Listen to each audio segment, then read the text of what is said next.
ஒரு காரசாரமான மட்டன் குழம்பு. இந்த மட்டன் குழம்பு சண்டேஸ்ல நீங்க செஞ்சு வச்சுட்டீங்கன்னா போதுங்க. காலைல இட்லி, தோசைக்கும் சாப்பிடலாம். மதியானம் 2 தட்டு சாப்பாடும் உள்ள போயிடும். பேச்சுலரா இருந்தாலும், நியூவா சமைக்க போறவங்களா இருந்தாலும் இதை ஈஸியா சமைச்சிடலாம். வாங்க எப்படி செய்யலாம்னு சொல்லிட்டு பார்க்கலாம். ஃபர்ஸ்ட் மட்டன் வாங்கும்போது இந்த மாதிரி பிங்க் கலர்ல இருக்கான்னு பார்த்து வாங்கிக்கோங்க. ஏன்னா இதுதான் வந்து இந்த இளம் ஆடு சொல்லுவாங்கல்ல, அதுதான் ரொம்ப சாஃப்டாகவும் ரொம்ப டேஸ்டாகவும் இதுதான் இருக்கும். இதுல 2 டைப் இருக்கு. இதோட கொஞ்சம் ப்ரௌனிஷா வாங்கிட்டீங்கன்னா அது ரொம்ப ஹார்டாகவும் டேஸ்ட் கம்மியாகவும் இருக்கும்.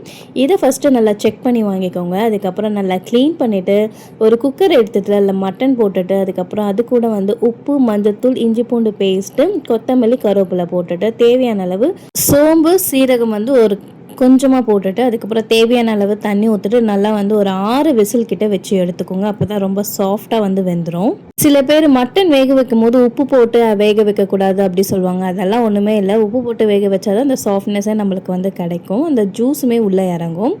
ஒரு சைடில் கடாய் வச்சுட்டு நல்லெண்ணெய் ஆட் பண்ணிக்கோங்க. ஒரு 3 ஸ்பூன் கிட்ட.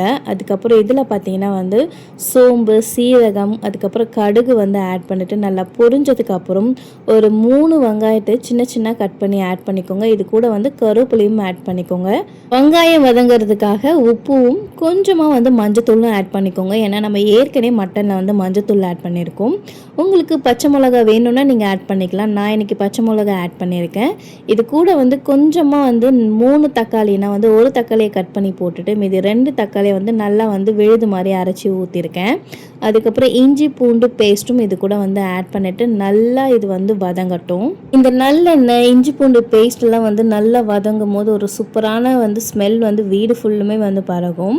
இது நல்லா எண்ணெய் பிரிஞ்சு வந்ததுக்கப்புறம் நான் இன்றைக்கி பார்த்தீங்கன்னா வந்து வெறும் மிளகாத்தூள் 1 டேபிள் ஸ்பூனும் அதுக்கப்புறம் குழம்பு மிளகாத்தூள்னு சொல்லிட்டு 3 டேபிள் ஸ்பூன் வந்து ஆட் பண்ணியிருக்கேன். அதுக்கப்புறம் கடையில் விற்கிற மட்டன் மசாலா தான் வந்து இதுக்கு வந்து நான் ஆட் பண்ணியிருக்கேன். அது ஒரு சைடு நல்லாவே வந்து வதங்கட்டும். அதுக்குள்ளே பார்த்தீங்கன்னா வந்து குக்கர் 6 விசில் கிட்ட வந்துருச்சு. பார்த்தீங்கன்னா கறி அப்படியே பஞ்சு மாதிரி வந்து வெந்திருக்கு. சூப்பராக இருந்தது.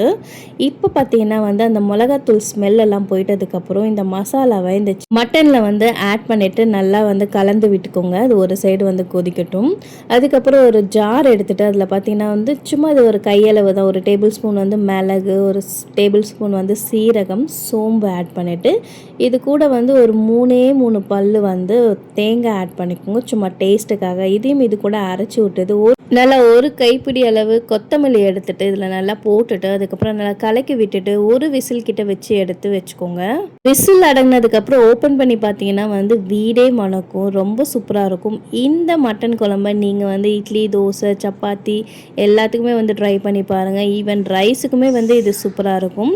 இந்த மாதிரி ட்ரை பண்ணி பார்த்துட்டு மறக்காமல் கமெண்ட்டில் பண்ணுங்கள். இன்னும் வேறு என்ன ரெசிபி பண்ணலான்னு சொல்லிட்டு அதையும் கமெண்ட்டில் பண்ணுங்கள். மறக்காமல் சப்ஸ்கிரைப் பண்ணிவிட்டு சப்போர்ட் பண்ணிவிட்டு லைக் பண்ணிவிடுங்க. பாய்.